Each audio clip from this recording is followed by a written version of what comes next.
مرحبا شباب. طبعا مثل ما تشوفون عندي هاي دياجة، طبعا عمره تقريبا 3 اشهر 4 اشهر. مثل ما تشوفون دي هذا المرض تمام، يفتح بحلقه ويسده تمام. هذا مرض حاليا صاير بالدجاج، وتقريبا ماتن عندي فوق ال 15 فريق تمام. يعني كل شيء ما ابيه يظل يفتح بحلقه هيك، انا لون وجهه يصير باللون الازرق ويموتن.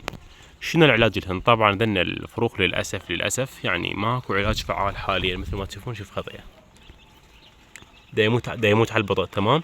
هذا الفرخ حاليا دا يموت على البطء.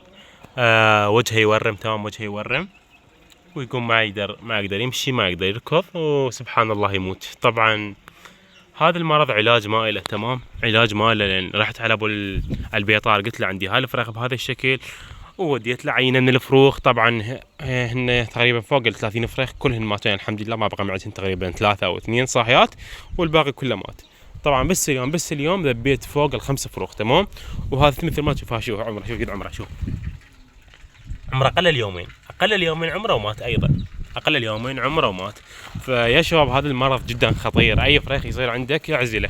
انا طبعا ما راح اعزلهن لان خلص ما ابقى تمام، ما ابقى بس هذا الفريق وكم واحد عندي. فنقول الحمد لله والشكر لله، ومثل ما نقول دفعة بلاء والله يعوضنا ان شاء الله. اغلبيه الفروخ عندي ماتن، جبت لهن علاج اعالج بيهن ما يفيد تمام. مثل ما تشوف، شوف سبحان الله، شوف خطيه، شوف. اللي يقول لي ليش ما تعالجني يا حبيبي، رحت على ابو البيطريه وقلت له، وديت له واحد من الفروخ قلت له شوفوا شلون صار حالتين كذا. يقول لي للاسف ماكو علاج. جبت لهن حب انطيتهن شربتهن ما فوت. يعني يصير فراخ كل شيء ما بي يصير هيك، كان لمده يومين او 3 ايام ويسلم يروح. طبعا للاسف ما ماتن واحد ورا واحد، لا يوميا يموتن 3 4. ونقول الحمد لله، الله يعوضنا ان شاء الله.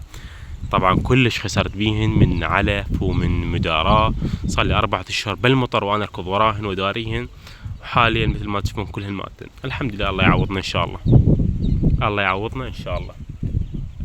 مثل ما نقول دفعة بلاء.